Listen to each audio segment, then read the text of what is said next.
Sunt Paul Olteanu și asculți Mind Architect, un podcast susținut de OTP Bank.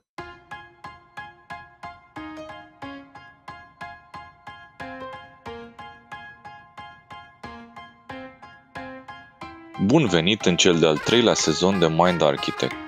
În mai puțin de un an am reușit să lansăm 2 sezoane de podcast, iar voi ne-ați fost alături în tot acest proces și pentru asta vă suntem recunoscători. În episodul de astăzi vorbim despre cum am crescut pe parcursul celui de-al 2-lea sezon de Mind Architect și facem cunoștință mai îndeaproape cu toți membrii echipei care se află în spatele microfoanelor. Totodată vorbim despre episoade trecute și cum ne-a marcat experiența lor, dar mai ales tematica noului sezon și episoadele noastre preferate din acesta. Rămâneți cu noi pentru un nou sezon de învățare și creștere împreună.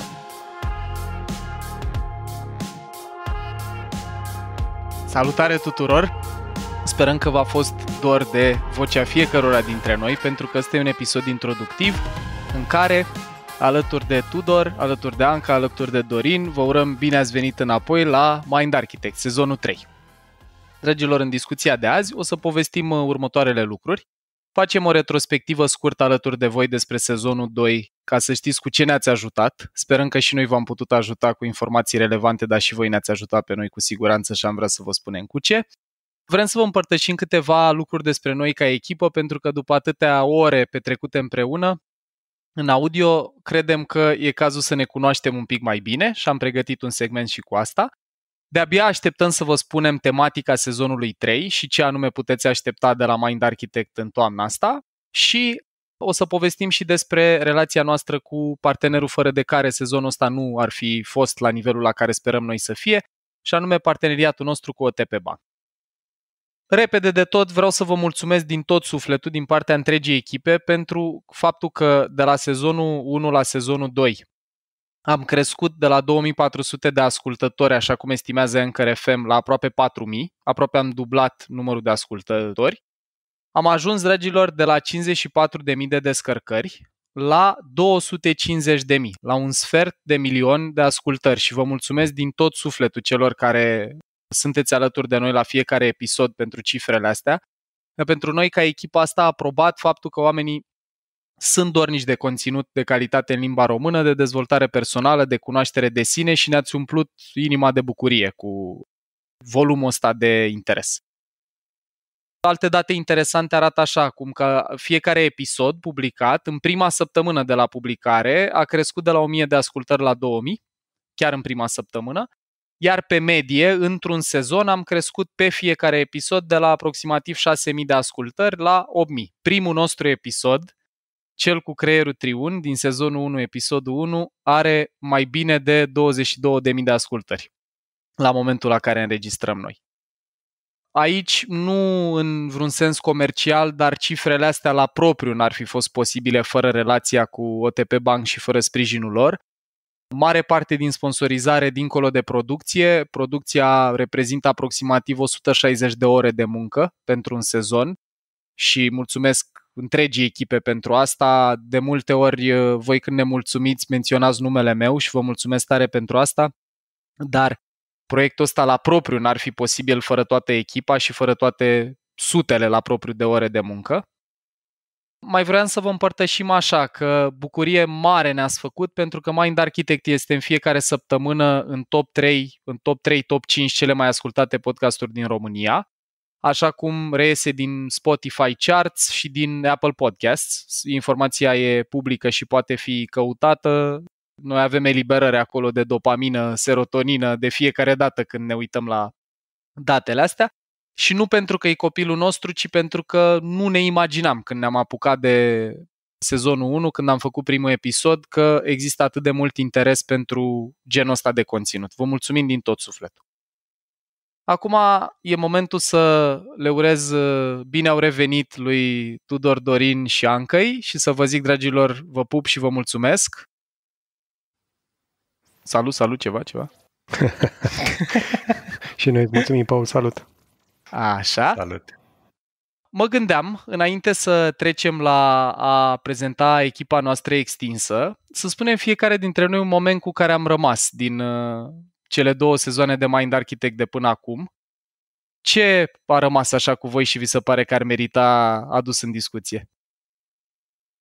Aș începe eu să spun, deci aș completa un pic cifrele pe care le-ai dat despre sezonul 2 și să spun că preferințele ascultătorilor în episoadele din sezonul 2 s-au dus către episoadele de Default Mode Network și către cel de somn, au fost cele mai ascultate dintre episoadele astea. Acum, revenind un pic la întrebarea ta, Paul, cred că după 2 sezoane, sau diferența dintre sezonul 2 și sezonul 1 a fost că noi am fost o echipă mult mai unită. Dacă în primul sezon am acoperit cumva elementele de bază din neuroștiință, cred că în sezonul 2 ne-am dus într-un mod un pic mai avansat și am încercat să aplicăm aceste concepte în lucrurile cu care ne întâlnim în viața de zi cu zi la birou și acasă. Pentru mine personal a făcut o mare diferență, adică tot ceea ce am învățat aici se vede în performanța, în viața mea. Ce mă bucur! Mă bucur că, Dorin, asta e o bucurie mare pentru mine, că proiectul ăsta nu ajută doar oamenii care îl ascultă, îi ajută mult și pe cei care îl fac.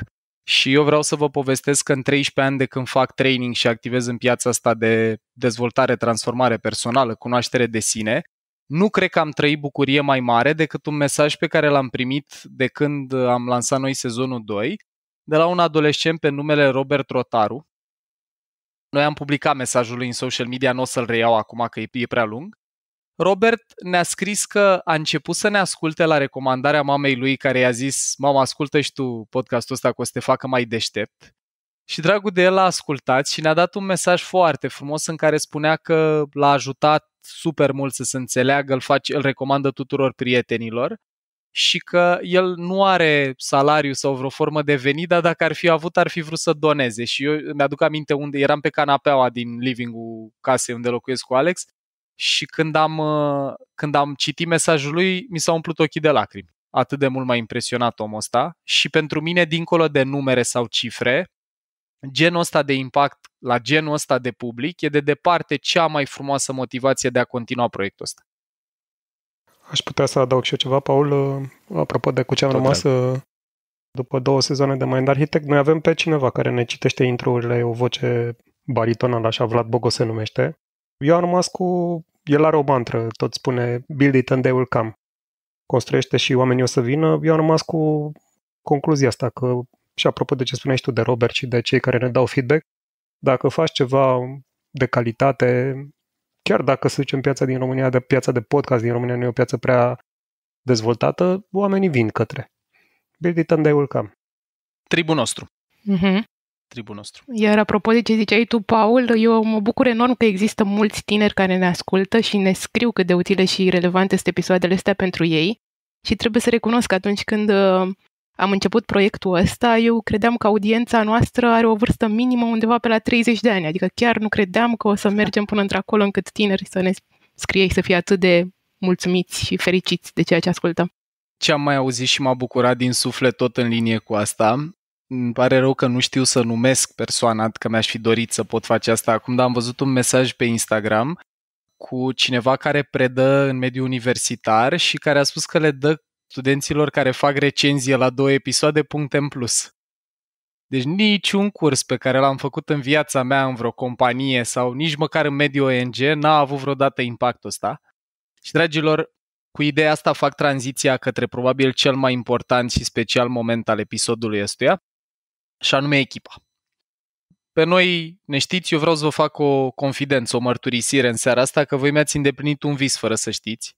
Eu de când eram semnificativ mai mic și am citit / am privit prima dată la Harry Potter, la film și am citit cărțile, am avut fantezia să devin într-o bună zi un fel de Dumbledore, așa. Să pot să ajut tinerii vrăjitori să se orienteze mai bine în viață, să fiu un bătrân înțelept cu barbă care cunoaște lucruri și ajută și pe alții să le cunoască.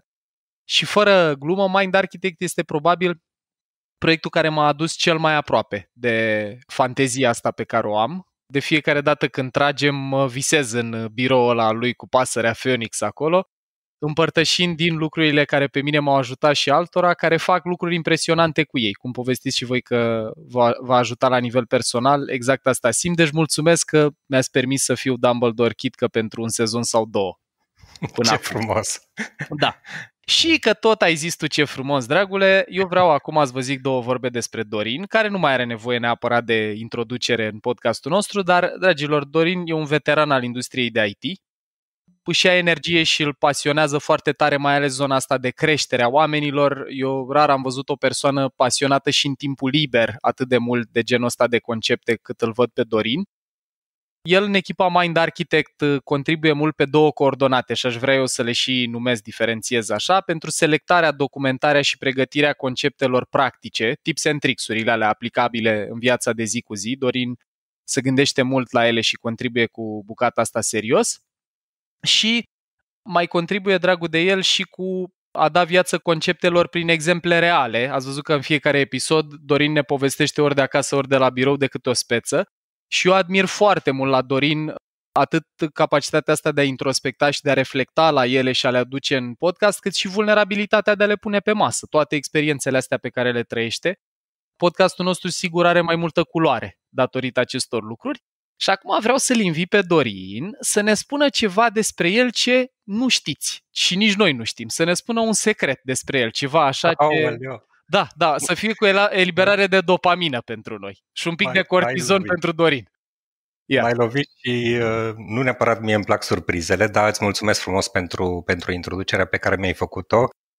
Dacă ar fi să spun ceva ce nu se știe despre mine, mă gândesc că deja am împărtășit în episoadele anterioare că eu mi-am trăit criza la 40 de ani și că m-am reinventat, că după 40 de ani mi-am descoperit pasiunea pentru dansuri, e și ăsta un oarecare secret. M-am apucat de sport și am alergat semi-maraton. Dar ce vă mărturisesc acum și nu știe nimeni e că am avut o dorință de când eram copil să devin star rock. Mie-mi place foarte mult muzica și mă imaginam pe scena unui stadion sărind așa în mulțime și să mă ducă spectatorii pe brațe. Eu sunt afon, așa că n-am putut să iau pe calea asta, dar sentimentul ăla că te poartă oamenii pe brațe așa mi-a rămas din copilărie și uite că îl trăiesc acum, deci amestecul ăsta de dopamină, de serotonină, de oxitocină, când știu că repertorul formației ăsteia în care performez acum a ajuns la 250.000 de urechi, ori doi, că sunt două urechi, înseamnă mai mult decât m-aș arunca de pe scenă în mulțime. Înseamnă un lucru extraordinar, e mult dincolo de ceea ce mi-am imaginat. Deci avem un Dumbledore și avem un Star Rock până acum în domeniul fanteziei aici. Super! Da. Aș vrea, să continui eu un pic, Paul, și să spun două vorbe și despre Anca. Anca e colegă cu mine de servici, deci ne și cunoaștem din viața profesională. Anca este un project manager, este un om foarte structurat, conduce proiecte și livrează proiecte de IT. În această echipă de Mind Architect mie mi-a plăcut foarte mult cum a început Anca un picuț mai timid la sezonul 1, după aceea și-a dat drumul și acum este... A lăsat vocea liberă. Exact, în momentul în care și-a lăsat vocea liberă. Ceea ce pentru mine, că tot zicea Paul, că mă pasionează creșterea, deci văzând-o pe Anca și știind de asemenea din discuțiile pe care le am cu ea cât de preocupată este de dezvoltarea personală, mă încântă într-un mod extraordinar și mă bucur tare mult că pe lângă faptul că suntem colegi de birou, suntem colegi în proiectul ăsta. Iar eu vă mulțumesc din suflet că sunteți aici împreună. Vreau și eu să zic ceva despre Anca, doar o vorbă. Anca este metronomul nostru. Deci Anca este omul care reușește să mă facă să termin după 25 de minute sau 30, când mie mi-ar veni să vorbesc o oră. Este super puterea Ancai să mă țină în lesă pe mine când încep să bat câmpii și Anca, îți mulțumesc din suflet pentru asta, am nevoie de cineva care să mă ajute să fiu mai sintetic și Anca veghează, vă zic încă un secret din echipă, veghează la asta în relație cu mine. Îți mulțumesc mult. Să o rugăm pe Anca exact. Să ne spună și ea un lucru pe care nu-l știu ascultătorii. Uite, vă spun două. Am observat că podcastul Mind Architect mă face să urc pe etajul de rebel, fiind ultimul meu etaj, adică se întâmplă destul de rar chestia asta, ceea ce e super. Și... e super! Da. Și poate ar fi interesant să vă spun că în timpul liber îmi place foarte mult să mă plimb și sunt super serioasă cu treaba asta, adică nu glumesc deloc. Ultima dată am mers 330 de kilometri pe El Camino. Wow! Iar când nu... Da. Alexandra și cu mine considerăm asta, eu mă bucur tare că ne-ai zis, nu știam asta și chiar o să te întreb, nu în episodul ăsta, dar o să te întreb cum e, că și noi ne gândim la un moment dat să facem asta. E foarte fain. Iar când nu mă plimb, sunt super pasionată de cunoaștere și dezvoltare, iar Mind Architect este proiectul meu de suflet. Mai departe, mi-ar plăcea să-l prezint pe Tudor. Pe Tudor cred că îl știu de aproximativ 6 ani, nu din Mind Architect, din proiectul în care lucrez. Tudor și-a petrecut ultimii 20 de ani, mulți la număr, a zice eu, încercând să ajute piața din România să înțeleagă ce e cu managementul serviciilor de IT. Și așa de bine a ieșit că acum lucrează la o companie globală unde are aproape numai clienți străini. Este și fondatorul a 2 podcasturi, nu doar Mind Architect, dar și Rețeaua. Ascultă în medie cam 10 ore de podcast pe săptămână, de la true crime, știință, mister și chiar politică. Și poate, Tudor, ar fi interesant să ne spui tu ce te pasionează, ce te face pe tine să ticăi în timpul liber. Grea întrebare. Sunt multe lucruri care mă motorizează pe mine. Aș merge și eu pe aceeași. În primul rând, mulțumesc pentru prezentare și mulțumesc echipei Mind Architect. Multe lucruri pe care lumea nu le știe neapărat despre mine, că nu sunt neapărat o vedetă, nu sunt un rockstar ca Dorin. Etajul meu de Robel care a vorbit. Exact. Da. Uite, un lucru pe care chiar nu știe lumea despre mine, știu destul de puțin oameni din jurul meu, este că m-am apucat de scris povești pentru copii. Am în minte niște produse digitale audio, sunt obsedată de chestia asta, m-am apucat de scris povești pentru copii și este surprinzător de distractiv. Deși nu mă așteptam, adică interesele mele, eu scriu de multă vreme, dar pentru copii n-am scris niciodată. Dar e mai ușor decât mi-am închipuit, pentru mine. Tudor, pentru mine e cel mai interesant, cred că, om de IT pe care îl știu. Eu nu-mi imaginam un om cu atâta imaginație și cu atâtea preocupări într-o industrie care te face să fii foarte bun la ce faci, nu și neapărat lateral. Când am auzit că scrie povești pentru copii, în ochii mei și ai Alexandrei, Tudor s-a urcat pe o scară și mai sus decât era, că a căpătat și dimensiunea asta. Și vreau să mai zic și eu un secret legat de Tudor, și anume că este, într-o manieră informală, antrenorul meu de alergare. Eu am fost certat cu alergatul toată viața, am urât chestia asta și când făceam volei de performanță. Și în perioada cu izolarea și cu pandemia și așa mai departe, am simțit că nu mai pot să stau, nu mai oboseam mergând 100 de metri. Și Tudor mi-a recomandat un program. La momentul la care înregistrăm noi episodul ăsta, tocmai am ajuns la ziua 1 din săptămâna 6 și îți mulțumesc că ai reușit să mă ții în obiceiul ăsta frumos, să-mi ajuți elefantul să nu tragă în altă direcție. Am mai încercat cu multă lume, dar tu ești una dintre poveștile mele de succes până acum. Tare, super mult, mă bucur tare. Puțini au ajuns în săptămâna 6. Și nu mă opresc aici, mai avem ăsta, programul nostru, ca să știți, dragilor, de unde am plecat, se numea From Couch to 5K, deci de la cartof de canapea la 5 km și suntem pe drum. Acum, le mulțumesc veteranilor mei colegi aici de față din Mind Architect, în primul rând pentru că au venit cu ideea asta minunată să facem podcastul și 2 pentru că am tras o grămadă de ore și am petrecut încă și mai multe împreună. Dar podcastul ăsta nu ar fi fost posibil doar cu energia și cu resursele noastre și acum, dragilor, cel mai frumos pentru mine, cel puțin moment din episodul ăsta și sper că sunteți încă cu noi, este cel în care îi veți cunoaște pe oamenii a căror voce n-ați auzit-o încă niciodată. Și dintre ei, deși mi-e foarte, foarte drag de toți și mă leagă o poveste personală de fiecare dintre ei, primul pe care vreau eu să-l numesc este Mihai Mija. Mihai Mija, vă zic 2 vorbe despre el acum, este persoana care Mind Architect se ocupă de tot ce reprezintă partea asta grafică, toată identitatea vizuală și tot ce se întâmplă în social media într-un fel sau altul are inputul lui Mihai. El se definește drept un conector al proiectelor din industrii creative, în zona asta a lucrat de când îl cunosc, companii care caută să sprijine inițiative care schimbă lumea. La Mihai componenta asta de impact e puternică. În paralel a dezvoltat și o agenție de publicitate unde ajută proiecte precum Mind Architect să comunice mai bine în social media și nu numai.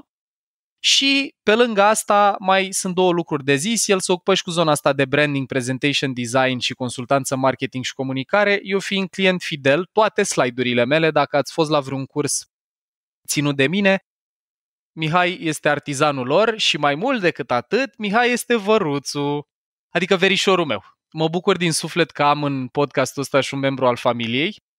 cu superputeri cum ar fi creativitate și puterea asta de a conecta oameni și inițiative. Și mai zic și una secretă, Mihai are un super talent la masaj. Este extrem de abil la chestia asta. Eu am o nevoie de a merge la masaj, nu doar o plăcere pentru asta din cauza unor probleme cu spatele de când jucam volei. Și n-am întâlnit pe cineva cu mâini și abilități mai bune de a simți corpul uman decât Mihai. Văruțu, îți mulțumesc că ești cu mine aici în podcast și că faci parte din echipa asta. 2 vorbe despre dumneata. Salut, Paul, salut, dragi ascultători. Mulțumesc că mi-ai oferit ocazia să vorbesc un pic. Și voce sexy, nu numai talent la masaj și creativitate, iată. Da, mă bucur tare mult că m-ai inclus în proiectul ăsta. E un proiect în care îmi place că mă ajută cumva să fiu o persoană mai bună. Mă ajută să nu pun atât de multă presiune pe lucrurile și proiectele pe care le întreprind.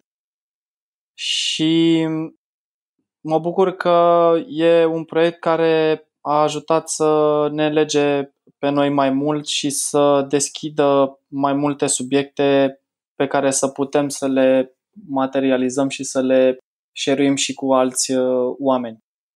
Cam atât despre mine. Văruțul meu. Pentru cei care ați fost la curs, Văruțu este numele de cod. Unii dintre voi îl știți și sub acest pseudonim pe Mihai. Mihai poate nu știe, dar Mihai e un personaj în cursul tău. Nu știu dacă da, e un personaj care nu prea arată aici tot ce poate. Lui față. Exact. Poate pentru că sunt și foarte emoționat. Nu pot să spun că am vorbit până acum într-un podcast. Dar mă bucur că am reușit să share-uiesc câteva cuvinte cu voi și sper în continuare să ascultați podcastul pentru că sunt foarte multe lucruri interesante ce urmează să apară în noul sezon. Paul, o să te rog să-mi dai voie să introduc eu pe următorul membru al echipei. Cu cel mai mare drag. Că tot făcusești tu așa și spuneai că suntem cumva în familie, aș vrea să o introduc pe Dana, care s-a alăturat oficial echipei în această vară, deși ea cumva a fost în culise încă de la primul episod. Eu aș zice că o cunosc destul de bine pe Dana, sau așa, un pic. Dar vă mărturisesc că în ultimii 27 de ani formăm o familie. Cât timp îți trebuie să cunoști pe cineva, e altă poveste. Noi practic am crescut împreună și trebuie să vă mărturisesc chiar că ea este motorul de creștere la noi în familie și nu numai în mediul de familie, dar și în cercul ei de cunoștințe de prieteni. Aș îndrăzni să afirm că proiectul Mind Architect i-a dat Danei și mai multă energie de creștere, atât a ei cât și a celorlalți, iar eu o mai aud prin casă, de exemplu, când își încheie câte o sesiune de coaching cu cineva, îi spune la telefon: bine, pentru data viitoare te rog să asculți episodul despre obiceiuri din Mind Architect. Și vom dezvolta noi pe baza la ce vei auzi acolo. Dana, bine ai venit în echipa Mind Architect. Spune-ne, te rog, de ce-ul tău. Salutare tuturor! În primul rând, mie mi-a plăcut foarte mult faptul că Paul a acceptat propunerea lui Dorin și a lui Tudor de a crea acest podcast și mai ales că a ales să împărtășească cu oricât de mulți oameni din cunoștințele lui. Este cea mai bună decizie, e cel mai bun da pe care l-am spus în 2019, Dana, deci bucuria e mai mult a mea, cred. Am fost foarte impresionată și din momentul acela și mai ales și din momentul în care te-am cunoscut, mi-am dorit foarte mult pentru mine să contribui și eu cu ceva la acest proiect și uite că am ajuns să fac parte din echipa asta cu toți oamenii care unii chiar nu ne-am văzut, dar s-a închegat așa un proiect frumos și foarte, foarte mișto. Mă bucur foarte mult să fiu aici cu voi și lângă voi. Eu mă bucur din suflet că ești cu noi și voi sunteți unul dintre cuplurile alea la care atât eu cât și Alexandra ne gândim cu mare drag și cu așa admirație când ne gândim la oameni care au reușit să crească frumos împreună. Nu știu dacă v-am zis-o vreodată live, dar o spunem aici alături de cei 5, 6, 7 mii de oameni care ne ascultă. Dragilor, sunteți o bucurie și separați și împreună și vă mulțumesc mult că sunteți aici. Dacă toți suntem vulnerabili, nu am... Ne expunem acum în fața tuturor. Da, mulțumesc, Dana, pentru că ești parte din echipa noastră și aș vrea în continuare să-l rog pe Tudor să introducă o altă surpriză. Da, e interesantă chestia asta cu ștafeta, e mai faină decât mi-am închipuit. Eu, uite, îmi face plăcere să o introduc pe Luciana, care este una dintre cele mai noi achiziții, știi cum se întâmplă în fotbal și în basket, știi? Că sunt transferuri, exact. E una dintre cele mai noi achiziții ale noastre, o achiziție de succes, o zic eu. Profilul ei vine din publicitate, a făcut account management, project management pe proiectele clienților, în special în zona de evenimente corporate și are și niște superputeri și o să rog pe ea să zică ce superputeri are, pentru că una dintre ele chiar mă face să mă gândesc la Steve Jobs. Te rog, Luciana. Salutare, Tudor! Mulțumesc mult de tot pentru introducere. Măi, nu le-aș numi superputeri neapărat, dar sunt chestii care îmi plac foarte mult și care mă bucură foarte tare. Natural pentru mine e să ascult oamenii și să le înțeleg nevoile, respectiv să găsesc soluții în general pentru ele, lucru pe care l-am făcut, l-am transferat așa și în sfera profesională, sper eu cu succes. Mă bucur și eu foarte tare, la fel ca tot restul lumii, să fiu parte din echipa asta și să fiu aici cu voi. În ceea ce îmi place să cred că e un proiect cu un impact foarte, foarte mare și foarte bun asupra celorlalți. Asta a fost așa una dintre pietrele de temelie în alăturarea mea echipei, că a venit pe fondul nevoii astea ale mele de a face parte din genul ăsta de proiect, care să aibă un impact pozitiv asupra celorlalți. Și totodată, cea de-a doua chestiune care a fost foarte importantă a fost să fac parte din ceea ce eu identific ca fiind o oportunitate. E o oportunitate de învățare pentru mine să fiu parte din proiectul ăsta. Până acum am făcut-o din exterior, în calitate de student și cred că e învățare pentru toată lumea, e învățare pentru mine cu voi, pentru mine cu toți oamenii care ascultă Mind Architect. Am privit din exterior interacțiunea voastră cu publicul până acum și mi se pare extraordinar de frumos cum a crescut ea și cum s-a dezvoltat. Fac o paralelă cu ceva ce mi-e foarte familiar. Eu fac dans în timpul liber. Hello, Dorin! Și profesorul meu de dans are un stil în care ne roagă să îl lăsăm să explice până la final, ca să avem imaginea de ansamblu și să putem să avem un aha moment, așa îl numește el. Cam așa am văzut și eu interacțiunea cu publicul Mind Architect până în momentul ăsta. Oamenii au căpătat tot mai multă informație, tot mai multă capacitate de înțelegere. Vorba aia, vorbim despre elefant și călăreț ca despre vecina de la 2, deja la fel de familiar, știm ce face, când face și de ce face. Exact. Și odată cu învățarea asta a venit un alt soi de interacțiune cu voi, mult mai documentată și mult mai cu înțelegere a lucrurilor pe care le spuneți, iar asta mi se pare cea mai frumoasă oportunitate, să le dai oamenilor genul ăsta de instrument pe care să-l poată folosi în dezvoltarea lor personală. E grozav. Așa că vă mulțumesc foarte mult. Și organizare. Apropo de structură și organizare, eu trebuie să vă spun niște lucruri din culise despre Luci, și anume că de când este ea parte din echipă, nivelul meu de cortizon a scăzut. Pentru că Luci și cu mine, vă spun un secret, dragilor, în PCM avem aproape același profil de la primul la ultimul etaj și cumva pentru mine, cred că dacă ar fi fost să mă nasc femeia, aș fi avut o energie foarte similară cu cea pe care o are Luci, deci îți mulțumesc într-o cheie Animus și Anima, așa că ești aici, mă bucură foarte tare, Luci, că faci parte din Anime, da. Exact. Și doar ca să închid eu cercul, de ce am zis că mi-aduce aminte de Steve Jobs, știu că tu pui cuvinte în caligrafie cu penița pe foaie. I do. Da, știi că Steve Jobs a mers la colegiu, nu a terminat colegiul niciodată, dar își aducea aminte așa într-unul din speech-urile lui că în loc să meargă la cursurile la care trebuia el să meargă, se ducea la cursurile de caligrafie. Și asta i-a dat lui ideea de a inventa TrueType fonturile pe calculator, știi, pe Macintosh. E o poveste foarte interesantă. Iată de ce vorbesc despre oportunități de învățare. Mulțumesc, Tudor, și pentru asta nu știam. Exact asta zicea Jobs, că nu știi niciodată când înveți ceva ce-ți place, când o să-ți folosească. Chiar dacă, să zicem, la momentul în care înveți, toată lumea zice, dar curs de caligrafie, ce să cauți tu la curs de caligrafie? Știi? Da, și discursul despre care povestește Tudor pentru cei care ne ascultați, de ce, dragilor, să nu vă dăm o resursă chiar și în episodul introductiv al sezonului 3, e speech-ul lui din 2005 de la Stanford, Commencement Speech-ul. Deci dacă vreți să-l vedeți, foarte, foarte bun și povestește fix momentul ăsta. Și dau și eu ștafeta mai departe către Anca.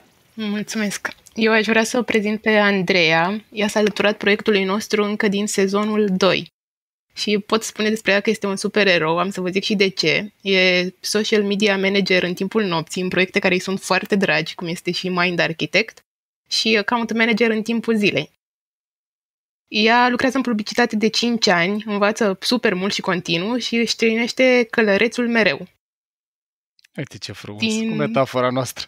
Ce am observat din interacțiunea cu ea, are o nevoie puternică de socializare, în sensul că iubește foarte mult oamenii și se încarcă din interacțiunea asta cu ei. Și îi place să le audă poveștile și să fie parte din ele. Andreea, mă gândeam că poate ai vrea să ne spui și tu care este motivația ta din spate de a te alătura echipei. Că iubesc oamenii. Și după 6 luni am ajuns să vă iubesc foarte mult pe voi și ceea ce faceți. Mulțumesc mult, Anca, pentru introducere și vă mulțumesc tuturor că sunt parte din echipă. Eu m-am alăturat acestui proiect din vina, în ghilimele, a lui Mihai. Pentru că noi am interacționat pe alte proiecte și cred că am rezonat super bine. Că într-o zi mi-a propus el, uite, am un proiect super tare pe neuroștiință, un podcast și am zis, ok, podcast super new, neuroștiință, da, de 2 ani, citesc foarte mult cărți pe partea asta de dezvoltare personală. Sunt super interesată să înțeleg mai bine ce se întâmplă în mintea mea, stările mele, să pot să mi le gestionez mai bine. Și cumva a fost și o motivație personală foarte puternică, dar și o motivație profesională, pentru că lucram cu Mihai în continuare și noi am rezonat foarte bine, cum ziceam, dar și cu proiectul ăsta, podcast, care era ceva nou pentru mine. Asta vis-a-vis de partea asta, de plăcerea asta de a conecta oameni cu proiecte. Fix asta voiam să zic și eu, da, apropo de ce zicea Paul mai devreme. Că da, chiar ai fost un conector, dar mi se pare că cred că ai și simțit așa, ai simțit energiile. Eu sunt foarte mult pe energii. Pe lângă facts de neuroștiință. Un pic din ambele lumi. Ce un frumos. Pic din ambele lumi, da. Îți mulțumim maxim, Andreea, că ești aici. Eu vreau să vă zic 2 vorbe despre felul în care lucrăm cu Mihai și cu Andreea. Eu am atât de multă încredere în ei, deși pe Andreea n-am întâlnit-o niciodată live. Dragilor, trebuie să știți asta. Noi nu ne-am văzut în carne și oase. Full disclosure. Ne-am văzut odată. Da, full disclosure. Credem că numai eu n-am întâlnit-o. Nu. Deci, oamenii care ne reprezintă în social media ne simt atât de bine intenția și conținutul, încât noi nu ne-am întâlnit vreodată live și lucrăm deja de 2 sezoane și multe sute de ore de muncă împreună. Și mie mi se pare impresionant că în felul în care voi 2 lucrați, cred că din toate zecile sau sutele de postări câte au fost până acum, foarte, foarte rar am spus, vă rog, hai să modificăm cuvântul ăla sau hai să avem mai multă grijă acolo. Este o relație profesională cum eu n-am avut aproape niciodată și mă bucur cu atât mai mult că și pentru voi aduce valoare și că simțiți proiectul ăsta. Mie, ascultându-vă pe toți, în primul rând, dragilor, suntem 8 la număr. Nu știu dacă ați numărat vocile, dar suntem 8 suflete care contribuie la podcastul ăsta, nu doar eu. Și cu Vlad Bocoț, 9. Cu Vlad suntem 9, exact, care cumva e vocea care eliberează dopamina. Ne mai trebuie un portar și suntem o echipă întreagă de fotbal, nu? 4-4-3, cum era? Parcă așa, sau nu știu cum să faci, nu mă pricep la fotbal, dar da. Și ce mă bucură cel mai mult din tot ce am ascultat la voi acum e că fiecare dintre noi avem o motivație profund personală în a fi aici, dincolo de a produce un podcast de calitate și a fi cât putem de relevanți pentru public.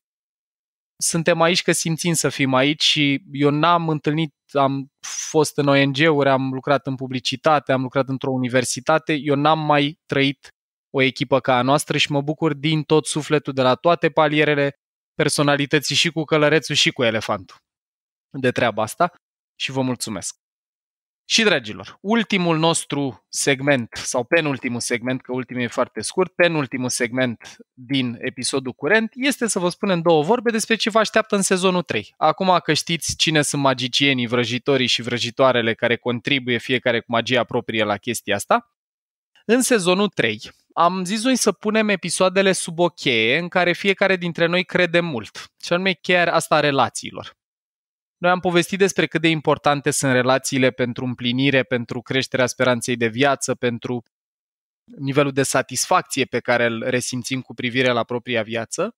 Așa că în sezonul 3 avem o serie de episoade frazate relația noastră cu, și acum în loc să le numesc eu, aș vrea să-i dau microfonul Andrei să ne povestească care îi se pare ei sau care a fost cel mai relevant episod pentru ea, așa cum l-a auzit la înregistrări. Mă bucur, uite, mă gândeam fix acum, Paul, că asta e ocazia mea să fac teasing live pentru viitoarele episoade, nu mai fac prin postări. Copy, exact, e teasing live. Exact, e teasing live. Da, eu cel mai tare am rezonat și am simțit că rings a bell în momentul în care am ascultat episodul despre eșec. Pentru că eu m-am luptat și încă mă mai lupt cu ideea asta idealistă despre perfecțiune. Și de ceva timp încoace învăț că e normal să greșești și că dacă înțelegi eșecul cum trebuie, el de fapt înseamnă evoluție. Eu în acest moment cred că episodul ne va ajuta pe noi toți să fim mai buni cu noi, să ne permitem să greșim și să o luăm de la capăt.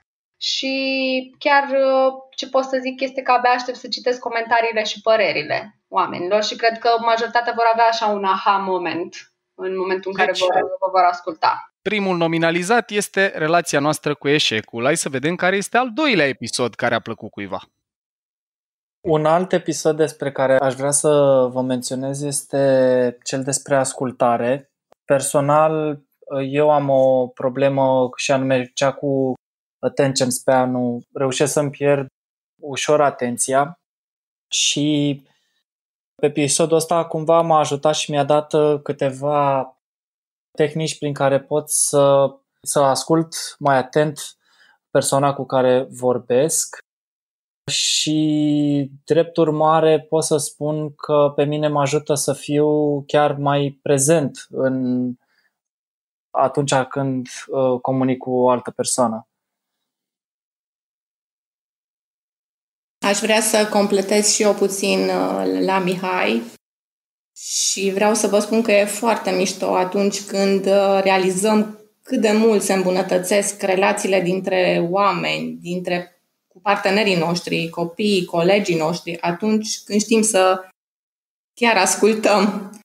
Asta poate pentru că a fost prioritatea mea, nu știu, de mulți ani, dar mie se pare foarte, foarte relevantă relația cu oamenii și prin ascultarea asta activă. De care avem mare, mare nevoie. Foarte fain și mă bucur că ați rezonat cu același episod. Nu o să dezvălui aici, dar pe Mihai și pe Dana îi și leagă ceva apropo de personalitate din PCM. Dar asta este pentru sezoane viitoare și discuții personale aprofundate. Tudor, la tine. Păi, la mine trebuie să fie negocierea. E simplu, să avem un episod pe tema asta. E un episod în care eu am contribuit un pic mai mult decât contribui în mod obișnuit. Am discutat împreună despre cum să negociez ca un erou. Ideea e simplă. Eu am scris un articol despre negociere de la care a pornit ideea acestui episod în care încerc să-mi imaginez cum ar fi descurs discuția între Bayazid și Mircea cel bătrân, dacă ar fi negociat pe bază de principii, știi? Ce tare, da. Exact. Și de acolo mi-a venit ideea, mi s-a părut că ar fi o perspectivă interesantă dacă ne-am uitat la metoda de negociere pe care o practic eu din perspectivă neuroștiințifică și e un episod super fain. Și pe mine ce mă bucură e că se aplică și acasă și la birou frumos și eu am învățat un termen nou de la Tudor și anume BATNA, despre care vă povestim în sezonul 3. Ai ținut minte, bravo! Yes, păi învăț și eu, nu? Ia să vedem, acum propun să mergem la Anca. Bun. Mie îmi plac toate episoadele din sezonul 3 și asta pentru că sunt foarte centrate pe noi. Iar dacă ar fi să aleg unul dintre ele, cred că ar fi relația noastră cu motivația, pentru că am aflat cum funcționează creierul atunci când ia decizia de a face un lucru, adică de la chestii banale, cum te trezești dimineața și ești la alergat, de exemplu, fix când e somnul mai dulce, până la chestii mai serioase. De exemplu, mie la birou îmi place să fiu foarte motivată, dar să văd și că oamenii din jurul meu sunt motivați. Și în episodul acesta o să povestim și despre demotivare, dar am să vă las pe voi să-l descoperiți. Teasing-ul perfect. Nu? Andreea, a zis bine, Anca? Foarte bine, foarte bine. Mulțumesc. Foarte bine. Cred că o să avem foarte multe ascultări datorită ție. Perfect. Drag. Acum, mergem la Dorin. Dragul meu, ție? Eu aș zice că relația cu fericirea a fost episodul care m-a energizat cel mai mult și aș vrea să zic doar atât. Pentru cei care au, ca și mine, o minte mai logică, există o formulă pentru fericire și stay tuned. Ascultați acest episod și veți vedea. Cât contează genele, cât contează circumstanțele, cât contează alegerile. Abia așteptăm să vă povestim, dar până atunci mai avem un pic și microfonul merge la Luciana. Mai pentru mine e un episod cu care am așa un feeling că o să rezoneze foarte multă lume. E relația noastră cu vulnerabilitatea. Și nu o să spun decât că sper din suflet să ajungă la toți ascultătorii la fel cum a ajuns la mine episodul ăsta, cu același tip de încărcătură pozitivă. Îți mulțumesc. Eu am să vă spun, dragilor, atât. Pentru mine episodul de care m-am atașat din sezonul 3 e unul care cred că într-o măsură mai mică sau mai mare mi-a salvat relația de cuplu. Eu, metodologie este, îi datorez foarte multe lucruri și acasă și la birou și anume o să avem un episod despre relația noastră cu comunicarea non-violentă. Cum putem să spunem ce e important pentru noi și ce avem nevoie fără să eliberăm elefantul persoanei căreia îi transmitem mesajul. Și în încheiere, pentru că am trecut prin toate elementele astea frumoase, deci avem un sezon 3 despre relații cu diferite teme, avem o echipă de 9 oameni foarte dragi care contribuie cu timp, cu energie și cu tot ce e aproape de ei pentru a realiza podcastul ăsta și nu în ultimul rând, așa cum am început, se cade să și încheiem. În sezonul 3 avem din nou alături de noi pe cei de la OTP Bank. Ne bucurăm din suflet că am avut-o pe Diana Mișa, care este director executiv în bancă, alături de noi la episodul special în care am vorbit despre neuroștiință aplicată în transformare culturală. OTP e una din organizațiile astea foarte speciale. Eu vorbesc și din experiența de a fi lucrat în fundraising o vreme, acolo unde Mihai încă lucrează acum, și mi-aduc aminte că foarte rar găseam un partener care să creadă într-un proiect, fie el de CSR, fie un proiect educațional, cum e al nostru, de natură să ne dea libertate totală. Relația cu OTP e frumoasă nu numai pentru că ne-a permis la propriu cu toate cifrele măsurate să mergem la nivelul următor, e frumoasă pentru că avem un partener care crede în ce facem, crede în echipa asta și ne dă libertatea să venim cu tematici și cu abordări care ni se par nouă potrivite. Și, dragilor, nu în ultimul rând, vreau să vă mulțumesc din suflet tuturor celor care investiți 20, 30 și iată 45 spre 50 de minute în episoadele noastre. Sezonul 3 sper să ducă la alt nivel cunoașterea de sine și pașii către transformare sau dezvoltare personală, sperând din suflet să vă ajute acasă și la birou. Și vă mai spun un mic secret, o să avem și un episod special în jurul sărbătorilor. Vă invităm foarte, foarte tare să fiți pe fază cam în perioada sărbătorilor de iarnă, că ne-a venit o idee năstrușnică așa la intersecția tuturor personalităților noastre. Și sezonul 3 sperăm să vină cu ceva care să vă facă și sărbătorile mai frumoase. Vă mulțumesc din suflet că ați stat alături de noi pentru episodul ăsta introductiv. Sperăm că acum cunoașteți mai bine și bucătăria internă a proiectului nostru și familia care îl face, tribul care contribuie la realizarea lui. Ce să zic, să ne auzim cu bine, cu multă sănătate, cu călăreț puternic și elefant înțelept. Vă pupăm!